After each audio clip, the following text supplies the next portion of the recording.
কষ্ট হচ্ছে? স্যার আমার গত রমজান থেকে স্যার আমি 20 রমজান, এই রমজান না স্যার, এর আগের রমজান জি স্যার আমি 10 রমজান করতে পারছি, আর 10 রোজা আমি করতে পারি নাই, আর 20 রোজা আমি করতে পারি নাই। এরপর থেকে স্যার প্রতিদিন একটু একটু করে দেখাতে, এই 1 বছর একটু একটু করে দেখাতে আমি কোনো মানে সুস্থতা দেখি না। তো এবার আমি স্যার মায়াবড়ি খেয়েছিলাম। মায়াবড়ি স্যার 2 মাস 3 মাস খাইলে এটা কভার করে না, দেখি ওর ভিতরে আমি অসুস্থ হয়ে যাই। অসুস্থ হয়ে যায় পরে হঠাৎ করে বকরি ঈদের পরে, কোরবানি ঈদের পরে, কোরবানি ঈদের 12 দিন না 13 দিনের পরে আমার হঠাৎ করে দুপুর 12টা বাজে আমি রান্না করতে গেছি, ভাত বসাতে গেছি। হঠাৎ করে আমার বাম সাইডে একবারে ফ্যাটের নিচে, তল ফ্যাটে একবারে বাম সাইডে এত প্রচন্ড ব্যথা উঠছে, সাথে সাথে আমি চিৎকার দিয়ে বেহুশের মতন হয়ে গেছি। এই ব্যথা স্যার আমার বিকাল 5টা পর্যন্ত ছিল, মানে অসম্ভব প্রচন্ড ব্যথা। আলতা করাইতে নিয়ে গেছে বাচ্চারা বুয়ে হাসপাতালে, কিন্তু স্যার আমার খাওয়া ছিল বড়া ফেটে আর আলতা করাইতে পারি নাই। পরের দিন আলতা করাইছি, ওই আলতাটা সব বাচ্চা আব্বুর কাছে আমি দিছি। ওই আলতাতে উঠছে নাকি আমার একটা সিস্ট আছে, সিস্টটা নাকি ফেটে গেছিল, সেটা ডাইনে ছিল, কিন্তু আমার ব্যথা উঠছে বামে, আমার ব্যথাটা উঠছে বামে। এরপরে স্যার ডক্টরে বললো যে আমারে আপনি অপারেশন করে ফেলেন, অপারেশন করে ফেলেন। আমি করব না করব আমি পুরো বিস্তারিত এখন মনে নাই, বলতে পারতেছি না। হঠাৎ করে স্যার আবার এই জুন জুলাই আগস্টে মনে হয় আবার আমি আলতা করাইতে গেছি, আর নাকি আমার ধরা পড়ছে আমার রক্ত শূন্যতা। তখন ওই আমার মেয়ে বড়টার বেবি হবে, আমি ওই স্যারের সাথে যোগাযোগ করি, 2 মাস ওষুধ খাইছিলাম। আর পরে আর মেয়ে বড়টার বেবি হয়েছে অসুস্থ, আমি আর স্যারের সাথে যোগাযোগ করতে পারিনি, স্যার বাইরে চলে গেছে। তখন বাচ্চারা রিপোর্ট আনতে গেছে, আর ডক্টরে বললো যে রুগীর অবস্থা খুবই খারাপ, রক্ত শূন্যতা, 3 ব্যাগ রক্ত লাগবে। এটা স্যার আগস্টের কথা। আমার 3 ব্যাগ রক্ত দিছে, রক্ত দেওয়ার পরেও স্যার আমার এই মেন্স প্রতিদিন ব্লাড যাইতেছে, কোনো বন্ধ না। অর্থাৎ গত কোরবানি থেকে এখন পর্যন্ত কন্টিনিউ চলতেছে? জি কন্টিনিউ চলতেছে স্যার, একবারে কন্টিনিউ। আর ওই যে নরমেন্স খাইলে স্যার কমে, হ্যাঁ কিছুদিন কমে কোনো লাভ হয়, বন্ধ হয় না স্যার, বন্ধ হয় না স্যার। 2 দিন নরমেন্স খাই মানে ব্লাড কমাই রাখছি, কিন্তু স্যার ওই যে ব্লাড যাইতে আছে।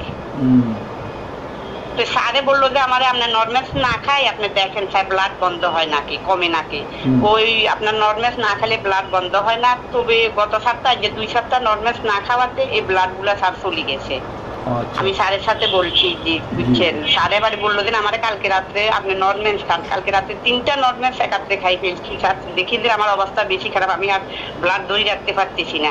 তখন স্যার রাত্রে 3টার পরে যাইয়া ব্লাড একটু কন্ট্রোলে আছে, তবু এখনো যাইতেছে স্যার। এখন যতক্ষণ পর্যন্ত নরমেন্সের মেয়াদটা, ওষুধের মেয়াদটা শরীরে থাকে, ততক্ষণ স্যার ওই যে ব্লাডটা কম যায়। আর যখন ব্লাড নরমেন্সের মেয়াদটা যখন শরীর থেকে চলে যায়, তখন স্যার অনবরত করতে থাকে, ব্লাড যাইতে থাকে। আচ্ছা ঠিক আছে। তারপর স্যার আগে পেট ব্যথা করতো, এখন পেট ব্যথা করে না। তবে পেট ব্যথা না করলে যখন ব্লাড অতিরিক্ত চলে যায়, তখন পেট ব্যথা করতে থাকে। এখন আমি ওই যে স্যার অপারেশন করতে গেছিলাম মুগদা হাসপাতালে জানুয়ারিতে, আমি বলছি আমি অপারেশন করে ফেলবো। তখন আমার ম্যাডামে, মুগদা হাসপাতালের ম্যাডামে আমার রিপোর্ট গুলা দেখি কয়, আপনি যদি কোনো ব্যবস্থা করতে পারেন, আপনি যদি ব্লাড বন্ধ করতে পারেন, আর মেন্স যদি মাসিক একবারে বন্ধ হয়ে যায়, তাহলে আপনার অপারেশন লাগবে না, এটা আপনার কোনো কিছু না। আমি বলছি যে মানুষ সবাই আমাদের বলতেছে যে ক্যান্সার যদি হয়ে যায়, কয় না আপনার ক্যান্সারের লক্ষণ না, এটা ক্যান্সারের রোগ না, এটা আপনার ওভাল বড় হয়ে গেছে, ওইটা থেকে আপনার এই অবস্থা অনেক বড় হয়ে গেছে। আপনি যদি মেন্স বন্ধ হয়ে যায়, আপনার বয়স হয়েছে 50 বছর চলের বয়স। তার আমার বললো যে আপনি যদি ব্লাডটা কন্ট্রোল করি, যদি মেন্সটা বন্ধ হয়ে যায়, তাহলে আপনার আর অপারেশন লাগবে না। তো ওই ম্যাডামের কথায় আমি বাসা চলিয়েছি, ম্যাডামে আমাদের 9 মাসের একটা ওষুধ দিছে। ওই ওষুধটা স্লিপটা বাচ্চার আব্বুর কাছে স্যার আমি দিছি। হ্যাঁ ওই ওষুধটা আমার ধরে না। এবারে আমি এই স্যারের কাছে গেছি, স্যারে বললো যে আপনি এটা বাদ দিয়ে নরমেন্স খান। নরমেন্স খাইছি স্যার, নরমেন্স যতদিন খাই এতদিন স্যার কন্ট্রোলে থাকে, নরমেন্স না খেলে স্যার ব্লাড অনবরত যাইতে থাকে। আচ্ছা এখন স্যার আমার একদিনও বন্ধ নাই। আচ্ছা এখন যে ব্লাড যাচ্ছে, এটা নিয়ে কি চিন্তা চলে মনের মধ্যে, কি চলতেছে? স্যার কি চলতেছে স্যার আমি কিছু ভাবি পাই না স্যার। আমার দিন দিন দুর্বল হয়ে যাইতেছি স্যার, আমার খুব অশান্তি লাগতেছে স্যার, আমি নামাজ কালাম পড়তে পারতেছি না, আমার তো খুব খারাপ লাগতেছে। আমি স্যার কাজকর্ম করতে পারি না স্যার, কোনো কাজ করতে গেলে ভুল করি ফেলাই, আবল তাবল করি ফেলাই স্যার, মানে আমি মানসিক স্যার আমি স্বাভাবিক না, এখন মানসিক আমি স্বাভাবিক নাই, টেনশনে। আচ্ছা, আপনি কালকে থেকে আমাকে, কালকে আপনি বারবার বলতেছেন ব্লাড যাচ্ছে, ব্লাড সব বের হয়ে যাচ্ছে, এটা নিয়ে আপনি এত চিন্তিত কেন যে ব্লাড সব বের হয়ে যাচ্ছে? এটা নিয়ে দেখলাম বেশি আপনার মেন্টালি একটা চাপের মধ্যে আছেন। স্যার এটা নিয়ে চাপের ভিতরে আছি আমি স্যার। জুলাই আগস্টে স্যার আমি 3 ব্যাগ রক্ত দিছি, তখন আমার রক্তের পরিমাণ ছিল 7 না 6। এখন স্যার আবার আমার পরীক্ষা করাইছি, আবার রক্ত চলিয়েছে 8 না 10 চলিয়েছে। এখন স্যার যদি আমি আবার রক্ত শূন্যতায় পড়ি যায়, আমার তো আবার ব্লাড দেওয়ার জন্য বলবে, আমি বারবার ব্লাড দিয়া তো সমস্যা, অন্যের রক্ত আর শরীরে মেশিন করা স্যার। এখন এই জন্যই স্যার মানসিকতা খুব খারাপ লাগতেছে। আর আবার স্যার যখন আমি ব্লাড গুলো দিছিলাম 3 ব্যাগ ব্লাড, তখন আমার পা ব্যথাটা করে নাই। এর আগে আমি সারা রাত আমি পা ব্যথার জন্য ঘুমাইতে পারতাম না, হাঁটু থেকে পায়ের তালু পর্যন্ত স্যার এত ব্যথা, এটা আমি বলতে পারবো না স্যার। একবার আমি এই ব্যথার জন্য পিজি হাসপাতালে একটা ইঞ্জেকশন দিয়েছিলাম, 2টা ইঞ্জেকশন দিয়েছিলাম রক্তের মতো, বাচ্চারা বললে বাচ্চারা বুঝবে। ওইটা দেওয়ার পরে কমছিল, আবার এরপরে আবার বেড়ে গেছে। যখন রক্ত শূন্যতা পড়ে গেছি, তখন আবার এই পাঁর ব্যথাটুকুন আবার আরম্ভ হয়েছে। এই রক্ত 3 ব্যাগ রক্ত দেওয়ার পরে স্যার আমার ওই ব্যথাটুকুন কমছিল, এখন আবার ওই ব্যথা দেখা দিছে পায়ে। পায়ে রাত্রে আমি ঘুমাইতে পারি না, কারণে হচ্ছে ওই ব্লাড চলে যাওয়াতে রক্তের উপাদান কমে গেছে তো বডিতে, এই কারণে আর কি। জি স্যার, এখন আমার আবার পায়ের ব্যথা আবার আরম্ভ হয়েছে, আমি রাত্রে হলে ঘুমাইতে পারি না, প্রচন্ড পা ব্যথা করে, পায়ের উপরে পা শুধু সিটটি আর ডলতে থাকে, ঘুমাতে না স্যার। এই জন্য স্যার বেশি চিন্তিত হয়ে গেছি যে আমি কি করব, অপারেশনও করতে পারতেছি না স্যার, অপারেশন করতে ভয় লাগতেছে। আর ম্যাডামে বলছে আপনার অপারেশন লাগবে না, আপনি যদি কোনো প্রকারে যদি ব্লাডটা বন্ধ করতে পারেন, যদি মেন্সটা বন্ধ হয়ে যায়, তাহলে আপনার অপারেশন লাগবে না। এখন স্যার আপনি রিপোর্ট দেখি, আপনি ভালো বুঝবেন। স্যারেরও রিপোর্ট পাঠাইছি স্যার, আমার কি এখন কি টিউমার আছে, টিউমার কোনো ফেটে গেছে না কি সিস্টা কি কোনো সমস্যা হয়েছে, আমরা তো আর বুঝবো না স্যার, আপনারা ভালো বুঝবেন। আমাদের ওইটুকু ম্যাডামরা যেটা বলছে ওই কারণে এটা হচ্ছে আর কি, বুঝতে পারছেন? জি, এটা আর কি। এখন আপনার এই যে ব্লিডিংটা যে হচ্ছে, হ্যাঁ, এই সময় আপনার মন মেজাজ কি অবস্থা থাকে? মন মেজাজ স্যার স্বাভাবিক থাকে না, আমি বাচ্চাদের সাথে রাগারাগি করি, বাচ্চারা আব্বুর সাথে রাগারাগি, কাজকর্ম করতে মন চায় না, আর শুই থাকতেও মন চায় না। আমি কি করব নিজেও বুঝি পারি না, কি করব না করব নিজেও খুব অশান্তি মনের ভিতরে স্যার, খুব অশান্তি। আচ্ছা ঠিক আছে, দেখি কি করা যায়, আমি লাগলে আবার ফোন দেবনি। হ্যাঁ স্যার, এটা কি অপারেশন লাগবে না? দেখি আমরা চেষ্টা করে দেখি, কটা দিন চেষ্টা করে দেখি। আপনার কাছে তো অপশন আছে, যদি আল্লাহ চাইতে এইভাবে হয়ে যায় তো তা তো ভালো। আমি আজ থেকে 8-9 মাস আগে আরেকটা কেস নিয়ে কাজ করছিলাম। আমার এক ডাক্তার, ওনার প্রচুর ব্লিডিং হইতো এবং প্রচুর পেন করেন, ভয়ানক পেন। তো সে আমার কাছে তার ব্লিডিং অবস্থায় তাকে আমি ওষুধ বলে দিছি, ফোনে ওভার টেলিফোনে বলে দিছি, তার এটা বন্ধ হয়ে গেছে, ব্লিডিং বন্ধ কি কমে কমে বন্ধ হয়ে গেছে। তারপরও সে আপনি ভয়ে ইঞ্জেকশন নিয়েছে, বুঝতে পারছেন? ইঞ্জেকশনের মেয়াদও শেষ অলরেডি, ইঞ্জেকশনের মেয়াদ শেষ হয়ে গেছে অলরেডি, 3 মাস হয়ে গেছে। আসসালামু আলাইকুম, আশা করি আমরা সবাই ভালো আছেন। তো এই কেসটা পেশেন্টের যে রেকর্ডিং আছে, পেশেন্ট আমার সাথে যে কথোপকথন হয়েছে সেটা তো আপনারা শুনছেনই। সেখানে সে দীর্ঘদিন থেকেই লাস্ট নিয়ার অ্যাবাউট 1 মান্থ হয়ে 1 বছর হতে যাচ্ছে তার এই প্রবলেমটা সে ভুগতেছে। তো কি বলছে না বলছে আপনারা শুনছেন। তো এখান থেকে আমরা কি নিতে পারি? সে আসলে বার্থ কন্ট্রোলও খাচ্ছে, তারপর হোমিওপ্যাথিও খাচ্ছে, কোনো কিছুতে তাকে কিন্তু তার ব্লাড কিন্তু প্রচুর যাচ্ছে শুনলেন তো। তো এখানে কি হবে? This is the helpless feeling. তার কি বললো, সে অনেক কষ্টের মধ্যে আছে, ডিসকমফোর্ট আর দুর্বল লাগতেছে, ডিলিউশন পুয়ার হিজ। আর সে আমার সাথে এই রেকর্ডিংটার আগেও একবার তার সাথে আমার কথা হয়, এই ভয়েস রেকর্ডিংটার আগেও একবার কথা হয়, তখন সে অনেক কান্নাকাটি করে, তাই আমার কষ্ট হচ্ছে, আমার রক্ত চলে যাচ্ছে, আমি তো শেষ হয়ে যাবে, আমার অবস্থা খারাপ হয়ে যাবে, এগুলি বলে কান্নাকাটি করছে। তখন সেখানে আমরা সেই রুব্রিকটা নিচ্ছি উইপিং টেলিং হিজ সিকনেস। আর কি বললো যে আমার যখন এটা চলে আমি কি বলি না বলি ঠিক নেই, বাচ্চাদের সাথে রাগারাগি করি, ইরিটেবিলিটি মেন্সেস ডিউরিং। তো এই কয়েকটা রুব্রিক। আর সে আমাকে বারবার একটা, স্যার আপনি আমার বিষয়টা দেখেন, আমি আপনার রিকোয়েস্ট করছি অনেক, সেজন্য এখানে প্রেইং নেওয়া হয়েছে আমাকে, স্যার এখান থেকে একটু বের করেন, আমার অনেক কষ্ট হচ্ছে স্যার, আমি আপনার জন্য অনেক দোয়া করবো, স্যার আপনি আমাকে একটু এখান থেকে বের করেন। This is the praying. এখানে আমরা তাহলে এই 6টা রুব্রিক দিয়ে তাকে আমরা সিপিয়া 0/2 কাপিংয়ে 1 ডোজ খেতে দিই মাত্র। তো 1 ডোজ খাওয়ার পরে কি হয়, 1 ডোজ খাওয়া হয়, এই কেসটা দেখা হয় 21/4/2025। তো 1 ডোজ খাওয়ার পরে তার যে রাত্রে 3:30টায় কিছুটা কমছে ব্লিডিং, কিন্তু ব্লিডিং চলতেছে। 1 ডোজ খাওয়ার পরে তার ব্লিডিং বন্ধ হয়ে যায়। তো বন্ধ হয়ে যাওয়ার পর তো ব্লিডিং তো একদিন পরে আবার 1 ফোঁটা দেখা দেয়। তবে আমাদের রেগুলার ওষুধ চলতেই থাকে, চলতেছে। তারপরে 2 দিন পরে আরেকটু 1 থোকার মতো দেখা যায়, ব্লিডিং আসে। তখন সে তো ভয় পেয়ে আমাকে ফোন করে, স্যার এরকম ব্লিডিং হচ্ছে। আমি তখন বলছি আপনার রেস্ট নেন, এইভাবে ওষুধটা খান। তাকে আমাদের রেগুলার ওষুধটাই কাপিং করে রিপিটেড ডোজে তাকে খেতে দিছি। তো রিপিটেড ডোজে খাওয়ার পর আল্লাহর মেহেরবানিতে চলে যায়। তারপর আবার 3-4 দিন পরে 1-2 ফোঁটা দেখা দেয়।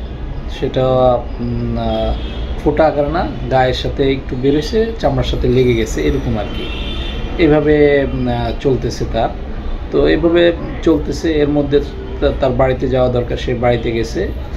তা ওই যে গায়ের সাথে একটু একটু লেগে আসছিল বলছে, এরপর থেকে এখন পর্যন্ত আর কোনো কমপ্লেন নাই। তো গত মাসে 24/4/2025 দেখছি, আজকে 22/4/2025। 1 মাস হয়ে গেছে। 1 মাসের মধ্যে তাকে আমাদের রেগুলার এখন চলতেছে। এবং আপনার সাথে কথা বলতে চাচ্ছিলাম একটু। আচ্ছা, আপনি তো এর আগেও বার্থ কন্ট্রোল খেয়েছেন ঠিক না? তখন এই যে এখন যেভাবে বন্ধ হয়েছে, তখন কি এরকম কখনো বন্ধ হইতো? না স্যার, কখনো বন্ধ হতো না। আচ্ছা, আপনি তো ওদিন আমাকে বলছেন যে রাতে আপনার হাজবেন্ড বলছে 2টা, বা আপনিও বলছেন 2-3টা খেয়েছিলেন পিল। তো এর আগে কি এরকম 2-3টা পিল খেয়েছেন কখনো, না ওই দিনে ফার্স্ট খেয়েছেন? না, আরো আগেও খাইছি। ওই স্যারকেও বলছি যে, স্যারে আমারে বলছে যে তখন আপনার মেন্স বন্ধ হচ্ছে না, তখন আপনি ওনার উক্তি বন্ধ হচ্ছে না, নর্মেলসে মানে বন্ধ হয় না স্যার, কমে। ও আচ্ছা, মানে ওই যে এই জন্য নর্মেল খাইছিলাম। মানে অতিরিক্ত যখন চলি দেখতো। না, আপনি তো ওদিন আমাকে বলছেন যে আপনি 3-4টা খেয়েছেন। এর আগেও এরকম 3-4টা খেতেন মাঝে মাঝে, যেদিন বেশি সমস্যা হতো? খেলে কি এরকম এখন যে চেঞ্জটা আসছে, এরকম কখনো চেঞ্জ পাইছিলেন? না স্যার, এরকম চেঞ্জ কখনো আসে নাই। আচ্ছা, ঠিক আছে, এটাই বোঝার জন্য আর কি। ঠিক আছে। হ্যাঁ স্যার, কখনো এবারই পাচ্ছে স্যার, আমার খুব ভালো লাগছে স্যার, আমার মনটাও খুব ভালো লাগছে। না ইনশাল্লাহ সুস্থ হয়ে যাবেন। ঠিক আছে, ধন্যবাদ। ঠিক আছে, ঠিক আছে, ওকে, আসসালাম। সব আল্লাহর, আমার কিছু না, আমি আমার এখন যতটুকু ব্রেন দিয়েছে সব আল্লাহ, আপনার আল্লাহর কাছে চাইছেন, আল্লাহ ব্যবস্থা করে দিছে আর কি। ঠিক আছে, ওকে, আসসালামু আলাইকুম।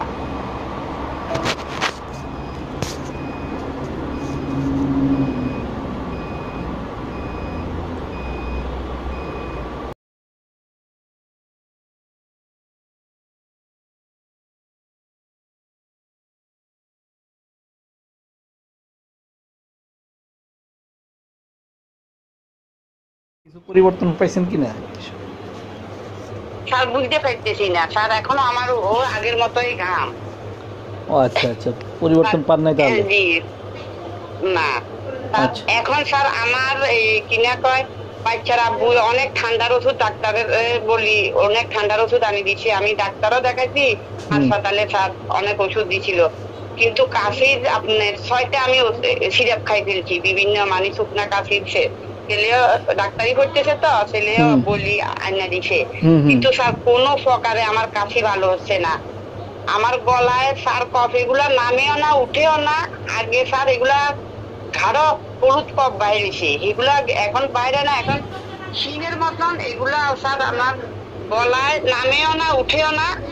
এমন কাশি স্যার উঠে আমার বুক ফাটি দম বন্ধ হয়ে যেতে চায়, মানে কাশিগুলো না দিলে আমার বুকটা বন্ধ হয়ে যায়, মানে আমার বুক ফাটি দম বাইরে যাইব স্যার। আমার এই পরিস্থিতি এখন কোনো প্রকারে স্যার আমি কাশি বন্ধ করতে পারতেছি না স্যার। এখন এত উঠছে আমি মুখে আদা আর লবণ দিয়ে বসে রেখেছি যে কাশিটা যেন আপনার সাথে কথা বলতে যেন না উঠে। আর স্যার আমি কথা বলতে পারি না, আমার কথার কণ্ঠ স্যার এত খারাপ হয়েছে, মানে বাচ্চারা বুহা হাসে, মানে কথার কণ্ঠ আমার এত জোরালো, এত খারাপ হয়েছে। আর স্যার আমার গলা ব্যথা করে, জিব্বার যে দানাগুলো আছে এই ঠান্ডা লাগলে জিব্বার দানাগুলো স্যার ফুলি ফুলি হলুদ হই স্যার, আমার খুব ব্যথা করে। আর পুরা জিব্বা গলা থেকে মুখ পর্যন্ত পুরা জিব্বা আর মুখে চতুর্দিক পুরা গা স্যার। আমি পানি অনেক সময় স্যার আমি পানি খাইতে জিব্বা ব্যথা করে জলে, আমি পানিও খাইতে পারি না, আর ঝাল তো মুখে দিতে পারি না তরকারি। আচ্ছা, আপনার যখন কাশিটা বেশি উঠে তখন কি করলে আরাম লাগে বা কিভাবে? আমি দারচিনি মুখে দিই, এলাচ মুখে দিই, লং মুখে দিই, আদা মুখে দিই, এগুলা করি জানি, মানে একটু যেন আমি নর্মালে আছি। আমার বুক ফাটি যায়, বুক ফাটি স্যার, আমার মনে হয় যেন দম বন্ধ হয়ে যাবে, আমার তো এরকম লাগে স্যার। আর স্যার ওই কাশির সাথে স্যার আমার প্রস্রাবের রাস্তা, পায়খানার রাস্তা ব্যথা করে, তলপেট ব্যথা করে। কাশির সাথে প্রস্রাব টোসাব হয়ে যায় না তো? হ্যাঁ, প্রস্রাব হয়ে যায় মাঝে মধ্যে। ও আচ্ছা আচ্ছা আচ্ছা আচ্ছা, কাশির সাথে প্রস্রাব হয়ে যায়। কোনো প্রকারে স্যার, হ্যাঁ আমি কোনো প্রকারে স্যার এই কাশিটা বন্ধ করতে পারছি না। আমি 6টা কাশির ওষুধ খাইছি স্যার। এখন আপনার সাথে কথা বলছি স্যার, আপনার সাথে কথা বলতেছি যে আমার খুব কষ্ট হইতেছে, মানে কাশি উঠে যাবে, আমি আদা মুখে দিয়ে তারপরে কথা বলতেছি স্যার আপনার সাথে। আচ্ছা ঠিক আছে। আপনার এমনি এই যে একদিকে ঘাম আর একদিকে কাশি, দুইটার মধ্যে কোনটা আপনাকে বেশি কষ্ট দিচ্ছে বর্তমানে? স্যার আমার কাশিও কষ্ট দিতেছে, ঘামিও কষ্ট দিতেছে স্যার, আমি কোনো কাজ করতে পারি না। আপনাদের বলছি না স্যার, আমার কোমর থেকে পায়ের তালু পর্যন্ত এত দুর্বল। আমি এখন নিচে গেছিলাম, আমারে ওই যে অ্যালোপ্যাথিক ডাক্তার বলছে আপনি একটু হাঁটিয়ে ওজন কমার জন্য, কিন্তু স্যার আমি এত মোটা না, আমি 60 কেজি ওজন স্যার। আমি উঠি, আমি মনে হয় যেন আমার টান হয়ে গেছে, আমি বুকে ধর পরে স্যার, আমি দাঁড়াইতে পারতেছি না, মানে আমার পায়ে কোনো শক্তি নেই, কোমরে কোনো শক্তি নেই স্যার। আমি যে দাঁড়াবো, আমি যে কাজ করবো, মানে মনে হয় যেন স্যার আমি এখানে মানে প্যারালাইসিস হয়ে আমি পড়ে যাবো, আমার এই অবস্থা স্যার। আচ্ছা ঠিক আছে, আচ্ছা ঠিক আছে, ওনাকে একটু কালকে পাঠায় দেন। আপনার ওষুধ যা আছে আছে ঠিক আছে, কাশি যেহেতু আপনার খুব এক্সট্রিম পর্যায়ে চলে গেছে, ওনাকে কালকে সকালে পাঠান, দেখি আমি কিভাবে হেল্প করতে পারি। ঠিক আছে? জি স্যার। আর ওই ওষুধটা 2 নাম্বার ওষুধটা স্যার ব্লাডের, আল্লাহ পাক ইনশাআল্লাহ, আল্লাহর রহমতে স্যার, আল্লাহ রাসূলের দোয়ায় স্যার আপনার জন্য আমি দোয়া করব স্যার। আমি বহু কষ্ট করছি এই যে অনেক বছর, না এটা তো আল্লাহ স্যার, আল্লাহ ভালো করে দিয়েছে, ভালো আছেন আর কি। তো এখন 2 নাম্বার ওষুধটা স্যার আর 2 দিন হবে স্যার, ওইটার ওষুধ দিয়ে দিন স্যার। ওই যে আচ্ছা ঠিক আছে দিব, আর জি ঠিক আছে দিব আমি। সকালে ওনাকে করেন 11টার দিকে আসতে বলেন আর কি। হ্যাঁ ঠিক আছে, আচ্ছা ঠিক আছে, আচ্ছা ঠিক আছে স্যার, দেখি আমি কিভাবে হেল্প করা যায় এখান থেকে। ঠিক আছে, জি স্যার, আসসালামু আলাইকুম। আসসালাম।